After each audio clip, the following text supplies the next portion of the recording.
Hi everybody. This video is going to be on section 1.6, first order linear differential equations.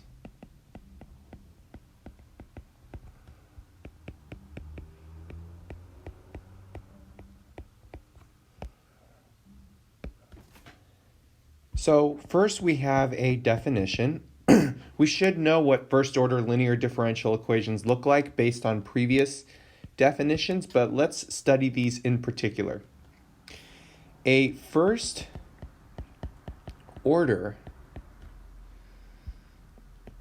linear differential equation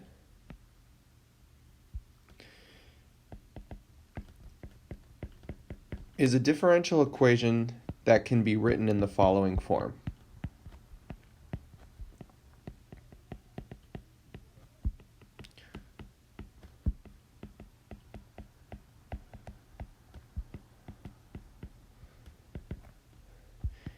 A naught of x times dy dx plus a1 of x times y is equal to f of x. Okay, so you'll notice that we do have three functions of x here. We have a function of x multiplied by the dy dx, a function of x multiplied by the y, and then another function of x that's got no y's at all next to it. Okay. This is called linear, of course, because the dy dx and the y are both to the first power, but the functions of x can be any functions. They don't have to be linear. Now, even though this is a form of first order linear differential equations, we actually care about putting it in what we call standard form. So I'll just say that dividing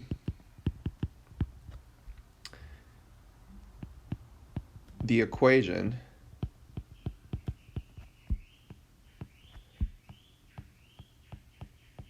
by a naught of x, let me just write, yields standard form. Standard form is going to look like this: dy dx plus p of x times y is equal to q of x. This is called standard form, and you guys might remember this from Math 70. This is a technique. This is the last technique that you've actually already seen before in Math 70, okay? Because you guys did learn how to solve these. But this is considered standard form. I'm going to put a little star next to this so that I can refer to it. This is called standard form. Understand that our method is going to involve putting first order linears in standard form before we begin. So you want it to look like this. This is how you want it to look. Okay. Okay. So let me remind you guys of this method because it's probably been a while since you've seen it, at least a couple semesters. So the idea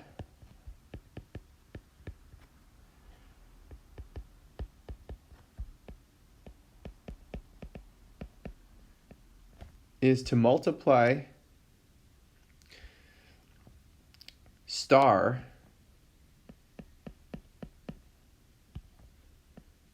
by a function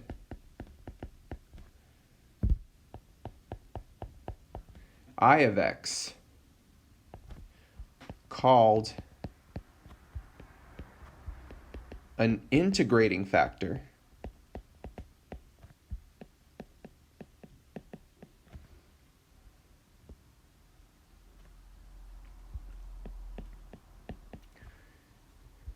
such that star becomes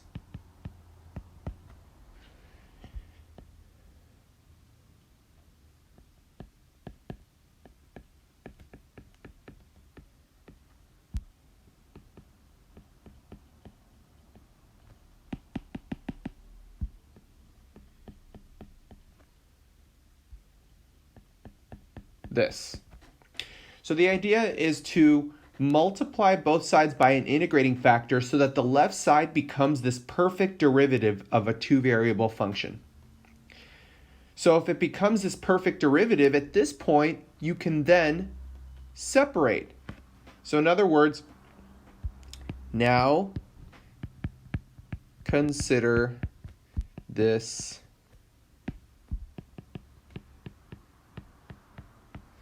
separable, because you could write it this way.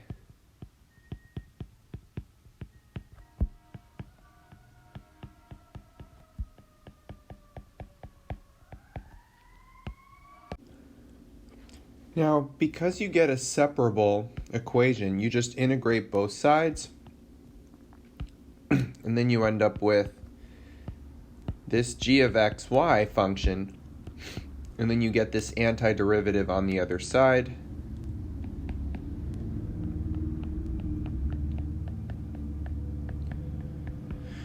Okay, so the only integral you really have to figure out is this right side integral. The other side is going to be given by a particular form every single time.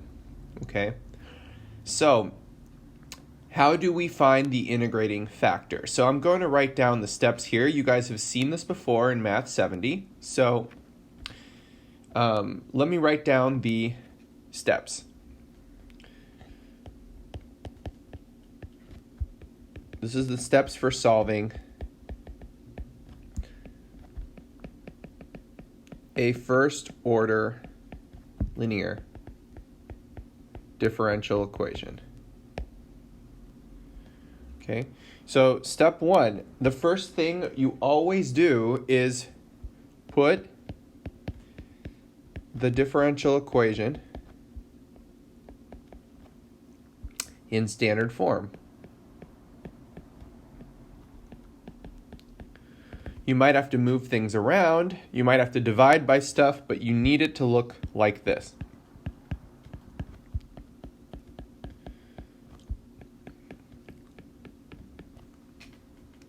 So this is what you want it to look like. And again, we will call this star. Step two, find the integrating factor.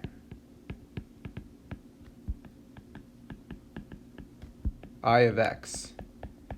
Now, what's the integrating factor going to be? You find the integrating factor by doing e to the power of the integral of p of x dx. Okay, I'm hoping that this rings a bell. You guys were doing this in Math 70 in Chapter 9. Step 3. Once you find your integrating factor, multiply your standard form differential equation. So I'm going to write it like this. Multiply star by I of x. So you multiply by the integrating factor that you found.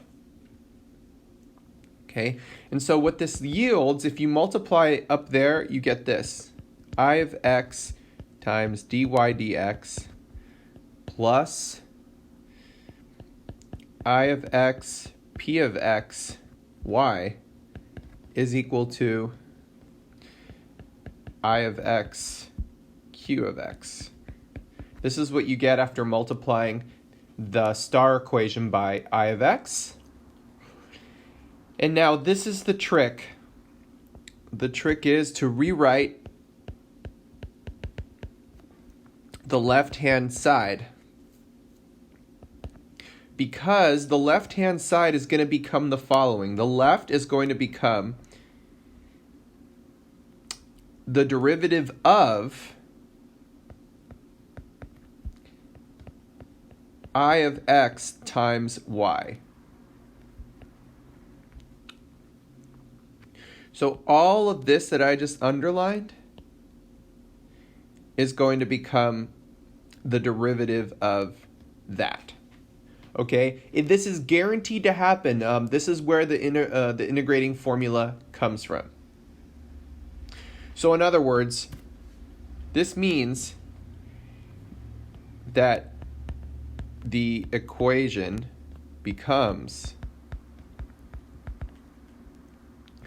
the derivative of I of x times y is equal to I of x q of x. Okay? So this means it is now separable. So step 5.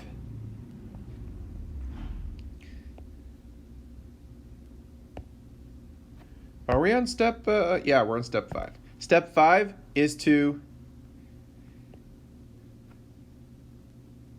separate and integrate.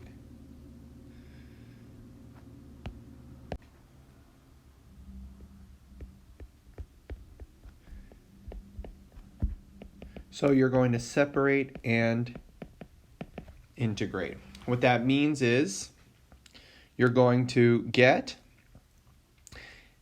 I of x times y is equal to I of x q of x dx, and then from here you integrate both sides. Don't forget the plus c. I'll even write that down. So these are the 5 steps. And we're going to be practicing lots of examples. I'm hoping that this method feels familiar after Math 70, because you guys have done this before. Okay, so let's do an example. Example is dy dx plus 1 over x times y is equal to e to the x, and we are given that x is greater than 0. Sometimes you're given conditions like this, and you are going to use it at some point. Probably when you're taking an ln, you're not going to need the absolute value. So this is in standard form. Okay, this is standard form, which means that your p of x is right here. This is p of x. So let's go ahead and find the integrating factor. The integrating factor is going to be e to the integral of 1 over x dx, which is equal to e to the natural log of x, which is just x. You'll notice I did not need the absolute value there because x is positive, right? So you get x. Now we multiply the entire thing by x, and we get x dy dx plus y is equal to x e to the x. Okay. Now what? Well, the left side, according to my steps, this is just the derivative of x, y. You always just take the first function you see and multiply it by y. And then the right side becomes x e to the x dx, and then we integrate both sides. Now, what does the left side become? Let me go ahead and do this integral right over here. I'm going to do this using integration by parts, okay? This means that u is x and dv is e to the x dx. So du is dx, and v is equal to e to the x. So we end up with uv minus the integral of v du. But then this is just x e to the x minus e to the x. So let's go ahead and write down our answer.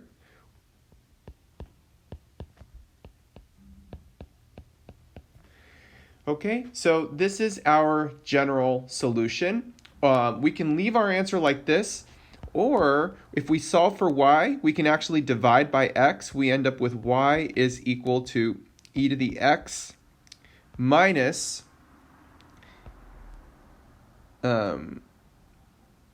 e to the x over x plus c over x. We can write our answer like this. Okay, usually we isolate y if we can see an easy way to do that, but you don't have to do it. Okay?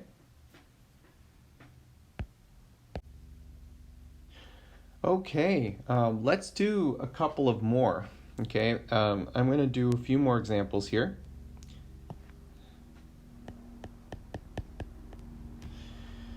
This time we're going to do an IVP. So solve the IVP, and it is x to the fourth dy dx equals negative x to the fifth y plus x to the fifth e to the 1/2 x squared, where y of 0 is equal to 1. Okay, so this is the IVP. Now, to put it in standard form, you have to notice that there's two things we have to do. We have to take this guy and move it to this side. Let's start by doing that.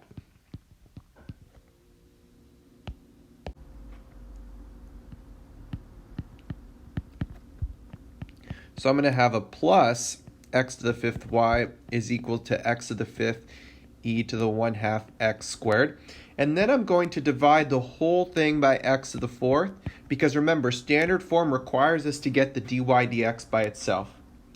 And so we end up with dy dx plus xy is equal to x e to the 1/2 x squared. Okay, so this is what we get. So from here, I'm going to find the integrating factor. So the integrating factor is going to be e to the integral of, what's my p of x? P of x is right here. P of x is equal to x. So it's going to be e to the integral of x dx, which is equal to e to the 1/2 x squared. Right? That's our integrating factor, because when you integrate x, you get 1/2 x squared. So multiply by I of x, right? And we end up with the following. E to the 1/2 x squared dy dx plus x e to the 1/2 x squared y is equal to x. What is e to the 1/2 x squared times e to the 1/2 x squared? Well, you add the exponents together, and that ends up giving you e to the x squared, right? Because 1/2 x squared plus 1/2 x squared is just x squared. The left side, this whole left side becomes d of e to the 1/2 x squared times y, which, by the way, I didn't mention this earlier, but it's always good to check that this is actually true. If you use the product rule on this, you will get what's right above it, so it's always a good idea to check. And on the right side, you get x e to the x squared dx, and now we're going to integrate both sides. So what do we do from here? The left side is easy. The left side is just e to the 1/2 x squared y. What about the right side? We're going to do a u substitution here. So for this integral, u is equal to x squared. That means that du is equal to 2x dx, or 1/2 du is equal to x dx. So we're left with the integral of, so it's 1/2, and then e to the u du. So that answer is just going to be 1/2 e to the x squared. So we end up with 1/2 e to the x squared plus c. Okay, so let's go ahead and find the c now, because this is where we're at. And so we need to use the initial condition. Remember, the initial condition is y of 0 equals 1. Okay, so let's see what we get when we plug in 1 in there. We end up with, if we plug in a 1 and also a 0 for x, we get the following. We get 1 is equal to 1/2 plus c, which means that c is a half. So plug that back in and we get the following. This means that y of x is equal to 1/2 e to the 1/2 x squared plus 1/2 e to the negative 1/2 x squared. Okay, where did I get that? I just solved for y. If you look back here, so coming back to this equation here, if you solve for y here and you divide everything by e to the 1/2 x squared, you get exactly that y is equal to 1/2 e to the negative, let me back up here. You get y is equal to, we're multiplying both sides by e to the negative 1/2 x squared. So we get 1/2 e to the 1/2 x squared plus c e to the negative 1/2 x squared. And now we just found that c is a half, right? So we're here. What does this look like, by the way? If you recall, you could leave your answer like this. There's nothing wrong with that. But we notice something. This is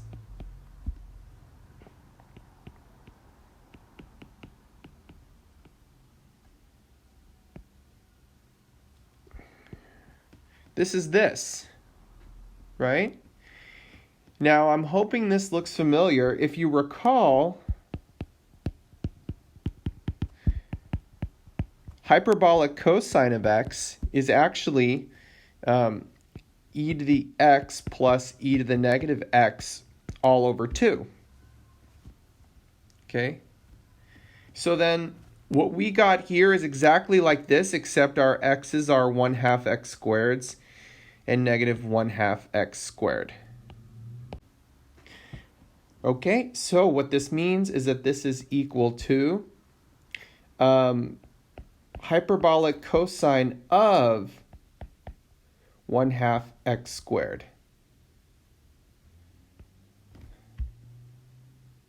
Okay, so this is our answer. So another way to write the answer then is y of x is equal to hyperbolic cosine of 1/2 x squared. This is another way of writing this answer. You don't need to recognize a hyperbolic cosine. If we just leave our answer like this is totally fine. Okay. All right, let's go ahead and do a couple more examples. So this next example, solve the differential equation. And it's going to be x times dy dx minus 2y is equal to 2x squared ln of x, and x is greater than 0. Okay, so first things first, let's put this in standard form. We're going to divide the whole thing by x. We end up with dy dx minus 2 over x y is equal to 2x ln of x. So what is your p of x? Now this is really, really important, okay? Do not just put that 2 over x is. This entire function, including the negative sign, is p of x. That is going to change things because remember, you're raising e to the power of that. So your integrating factor is equal to e to the integral of negative 2 over x dx, which is equal to e to the negative 2 natural log of x, which is e to the natural log of x to the negative 2, which is just x to the negative 2. So if you mess up and don't put the negative sign here, we would have got an x squared, which is very different from 1 over x squared, so you would mess up the whole problem. So be careful and make sure that you always include your negative sign when you're doing your integrating factor.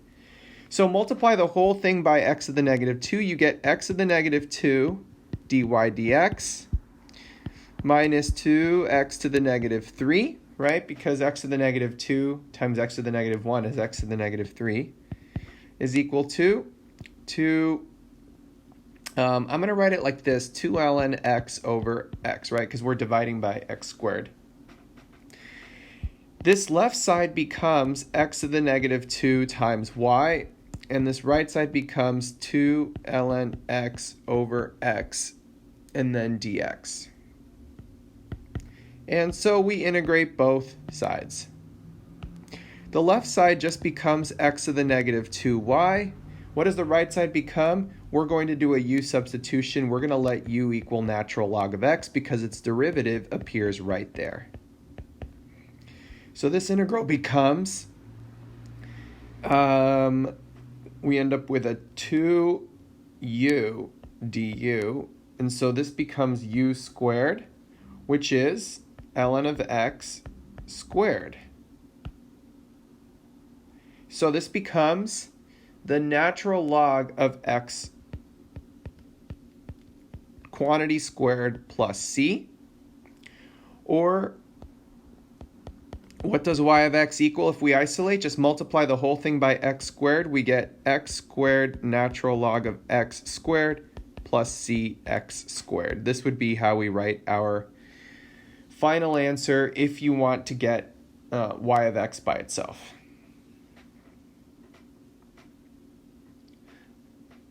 Let's do one more.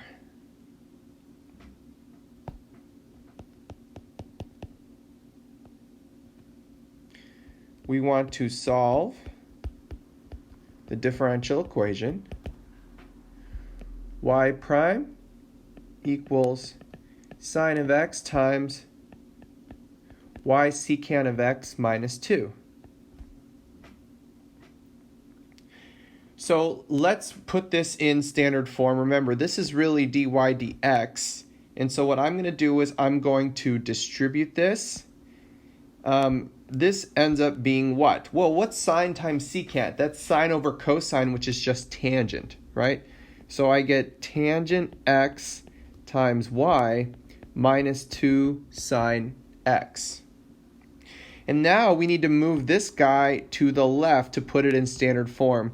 We end up with dy dx plus, I'll write it like this, negative tan x y is equal to negative 2 sine x. I wrote the minus clearly like that so we could see that this whole thing is p of x, right? So what is the integral of p of x? This is the integral of negative tan x dx. In case you forgot how to integrate tangent, you could look up a formula for this, but I prefer to just write it as sine over cosine and just let u be cosine. du then is negative sine x dx. And so this becomes 1 over u du, and this is natural log of cosine of x. Okay. What about e to the power of this, okay? Because remember, this isn't our integrating factor. Our I of x would be e to the natural log of cosine of x, which is just going to be cosine of x, okay? It is absolute value of cosine of x, but I would not worry about it, okay? I wouldn't worry about the absolute value. When it's required, you'll understand. The problem will make it clear that you have to consider it or something, but I would say for this problem, we don't have to worry about it, okay? So we end up with the following. Cosine of x times dy dx. I'm going to multiply the whole thing by cosine. If you multiply negative tan by cosine, you get negative sine, right?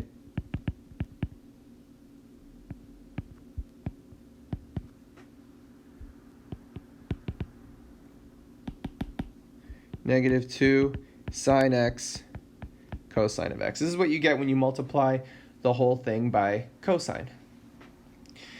So this is really the derivative of cosine of x times y. I'm going to write this as y cos x. It's a little nicer looking. And the right side is negative 2 sine x cosine x dx. And now we're going to integrate both sides. So this becomes y cosine x. And on the right side, if we let u equal sine x, then du is cosine x dx. So this ends up being the integral of negative 2u du. So what does this become? Negative u squared. Okay. So what do we get? This ends up being negative sine squared x plus c. Okay? Or if we divide the whole thing by cosine, we can write the answer as follows. This means that y of x is equal to, I'll write it this way, negative sine squared x plus c all over cosine of x.